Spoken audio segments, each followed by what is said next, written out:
Mr. Steve Schwartzman, Chairman, CEO, and co-founder of Blackstone Group. So, Steve, floor is yours. Well, Mr. President, I'm sure the Crown Prince of Saudi Arabia will be really glad you gave this speech today.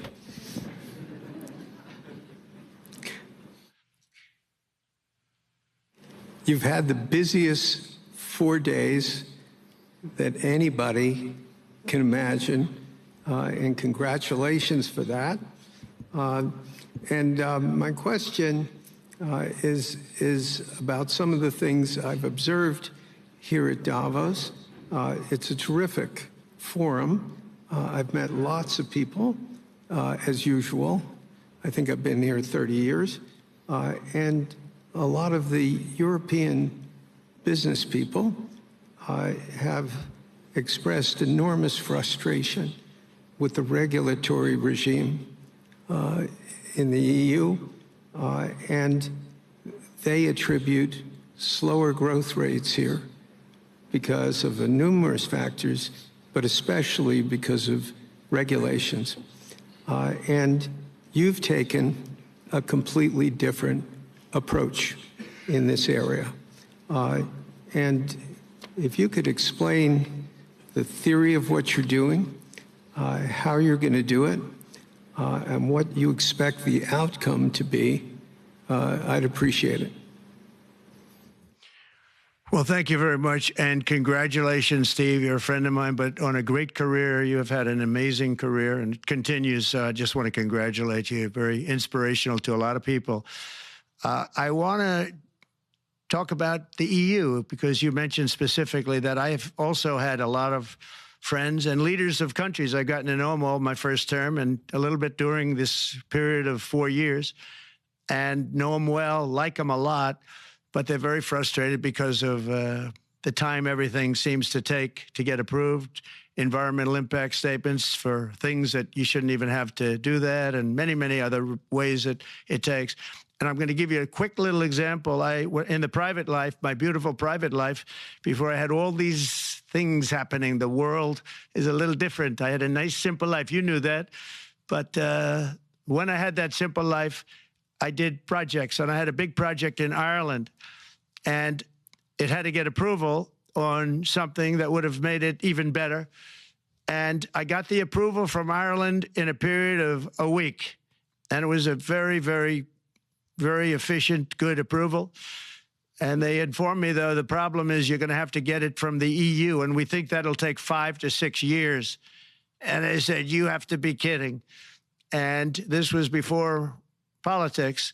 And I said, wait a minute, it's not that important. I don't want to go 5 or 6 years, but it would have been a big investment. It would have been nice, and it would have been good for the project. And I sent the people to the EU to see if they could speed it up, and basically it was a 5 or 6 year wait just to get a simple approval that Ireland gave me in a period of literally not much more than a week. And I realized right then, that was the first time I really was involved with the EU, but I realized right then that's a problem, and I didn't even bother applying to do it. Or if I did, I pulled it very quickly. I have to be very accurate because I don't want to be criticized. He did apply, actually. No, I want to be very accurate. So I don't think I did, but if I did, I pulled it very quickly. It was just something you couldn't wait 5 years or 6 years to get an approval. So a lot of, in a very big business sense, a lot of people are claiming that's the problem. From the standpoint of America, the EU treats us very, very unfairly, very badly. They have a large tax that we know about, and a VAT tax, and it's a very substantial one. They don't take essentially don't take our farm products, and they don't take our cars, yet they send cars to us by the millions. They put tariffs on things that we want to do, like, for instance, I think they actually, in terms of, these are non-economic or non-monetary tariffs, and those are very bad, and they make it very difficult to bring products into Europe, and yet they expect to be selling, and they do sell their products in the United States. So we have, hundreds of billions of dollars of deficits with the EU. and nobody's happy with it, and we're going to do something about it, but nobody's happy with it. So I think the EU has to speed up their process. Friends of mine that are in some of the nations within the EU, great people, they want to be able to compete better, and you can't compete when you can't go through the approval process fast. There's no reason why it can't go faster. So, you know, I'm trying to be constructive because I love Europe. I love the countries of Europe, but the process is a very cumbersome one. And they do treat the United States of America very, very unfairly with the VAT taxes and all of the other taxes they impose. One other, just to finish up, I got a call from the head of a major airline, one of the biggest airlines in the world, and he said, "Sir, could you help us? What? Landing in Europe is brutal. They charge us fees for everything, and it's so unfair." I said, "How does it compare to China?" He said, it's much worse.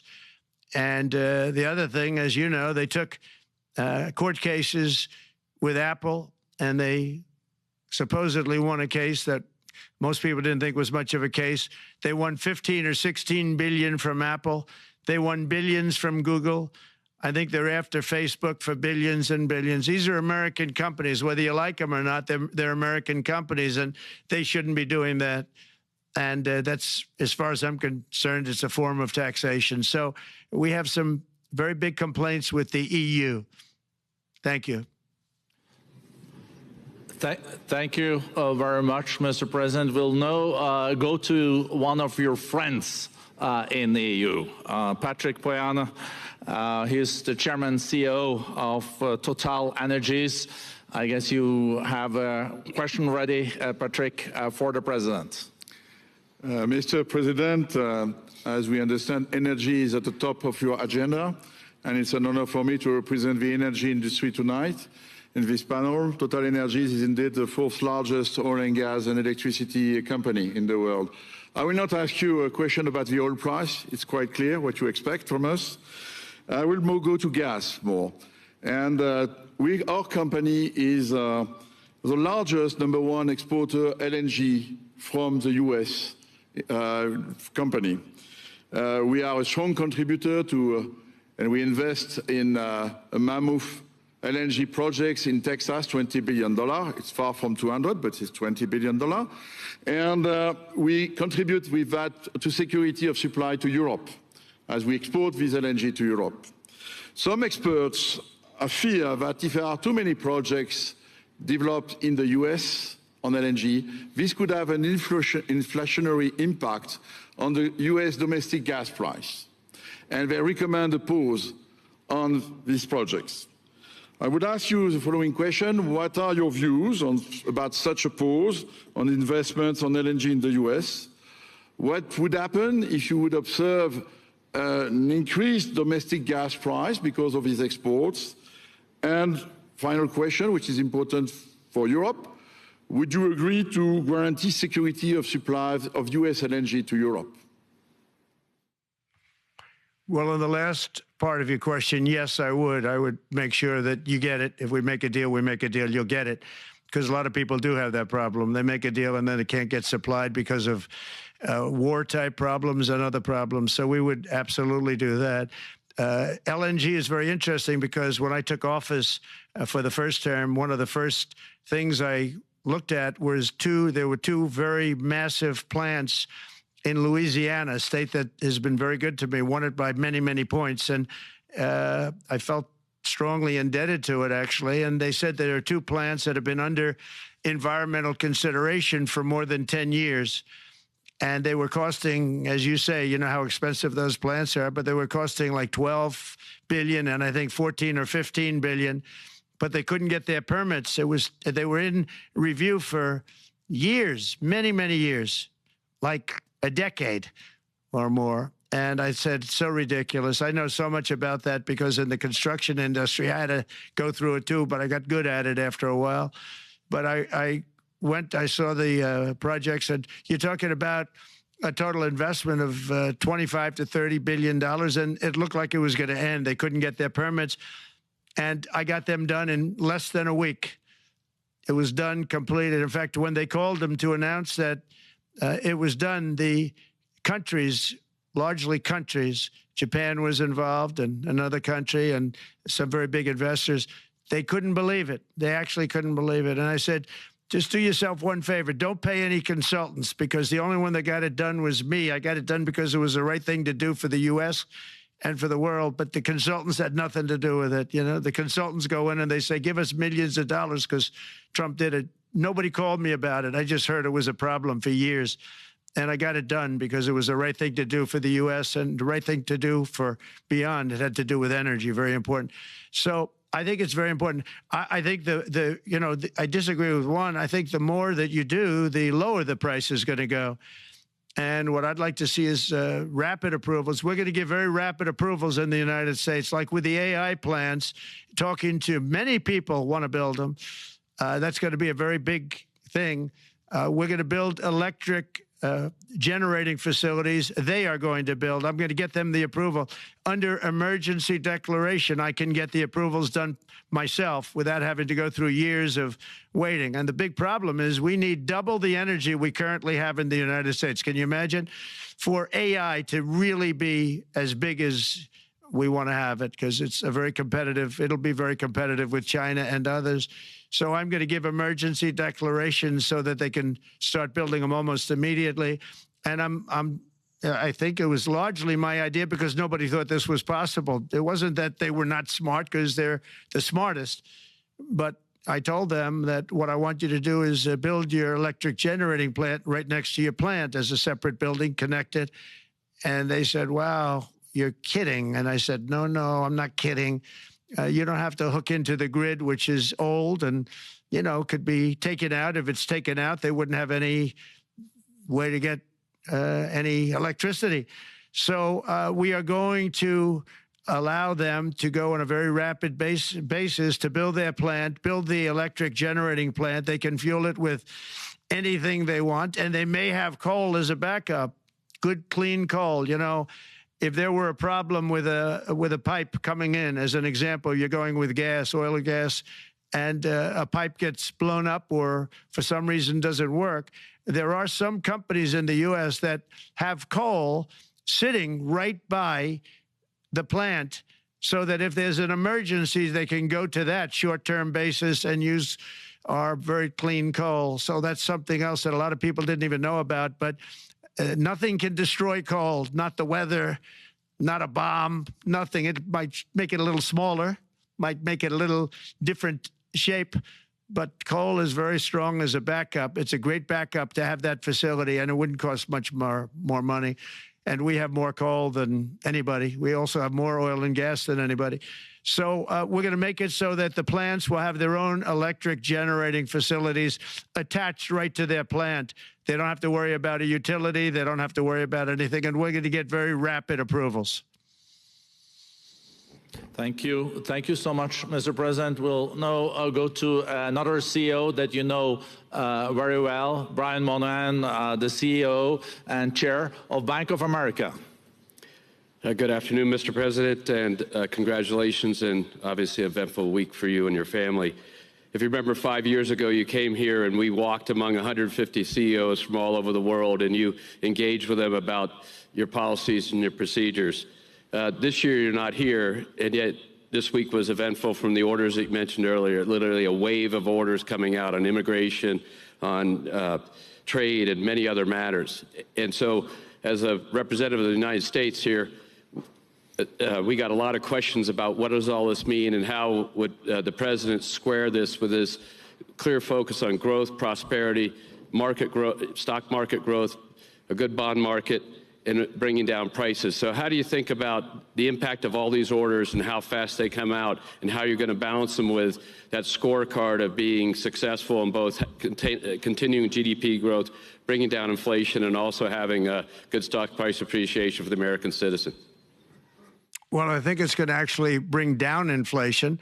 It's going to bring up jobs. We're going to have a lot of jobs. We're going to have a lot of companies moving in. You know, Brian, we're at 21%. It was at 40%, and I got it down to 21%, the corporate tax. And it was actually, if you look at state and city, it was in many cases much higher than 40%. I got it down to 21%. And now we're going to bring it down from 21 to 15% if, there's a big if you make your product in the U.S. So we're going to have the lowest, just about the lowest rate. It'll be, the 21 is on the low side worldwide. The 15 is about as low as it gets. And by far the lowest of a large country, a large, you know, rich, powerful country, by far, not even a contest. So we're going to bring it down to 15% if you make your product in the USA. So that's going to create a tremendous buzz. We're also probably going back to the one-year deduction where we deduct, you know, we did that originally, and that was amazing what the impact that had, the one-year deduction, which built up over a period of time, and then it expires. But we're going to go back to that when we do the renewal of the Trump tax plan. We have to get Democrats to approve it. But, you know, if the Democrats didn't approve it, I don't know how they can survive with about a 45% tax increase, because that's what it would be. And so I think they're going to be. We've been working along with them pretty well.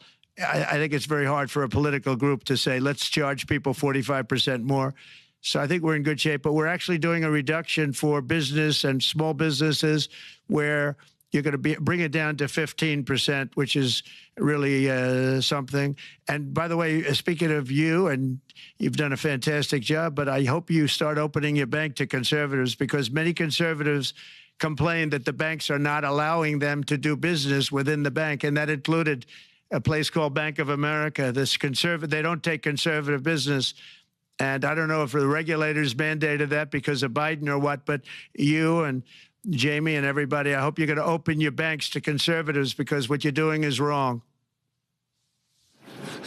Mr. President, I'll say that your friend Gianni said hello, told me to tell you hello, and we look forward to sponsoring the World Cup when it comes, both this summer for the club and next year. So thank you for getting that for the United States. Thank you very much, Brian. Thank you, Mr. President. We'll now go to Anna Butin. She's the executive chairman of Banco Santander, one of the big European banks, and also in the U.S. So, Anna. Mr. President, congratulations on a historic victory. I believe you don't know me as well as my fellow panelists, so a few words. Santander is one of the largest banks in the world by number of customers, 170 million. That's more than my friend Brian or my friend Jamie have. And those... They fixed the regulation. That's coming, that's coming. That was cheeky. We're a big investor in the United States. We have many million customers, 12,000 employees. We're one of the largest auto lenders. And we recently launched a fully digital bank called Open Bank. We strongly believe banks have a pivotal role in the economy, and we can accelerate growth and help many more customers. That's what we're doing in the United States. So, as Brian pointed out, we very much welcome your focus on deregulation and reducing bureaucracy. So my question is, what are your priorities in this regard, and how fast is this going to happen? Thank you very much. I think it's going to, thank you and congratulations. I know very much about your bank, and you've done a fantastic job. Congratulations. We are going to move very quickly. We've moved very quickly. We've done things in the last 3 days that nobody thought were possible to do in years. And it's all taking effect. It's going to have a huge impact on the economy, a huge positive impact. Money was being wasted on crazy things. I mean, the Green New Deal was such a total disgrace, how that was perpetrated. And it was conceived of by people that were average students, less than average students, I might add, and never even took a course in energy or the environment. It was just a game. Remember, the world was going to end in 12 years? Remember that? Well, the 12 years has come and gone. It was going to end. It was going to all foam into earth. But, you know, the time has come. These people, and they really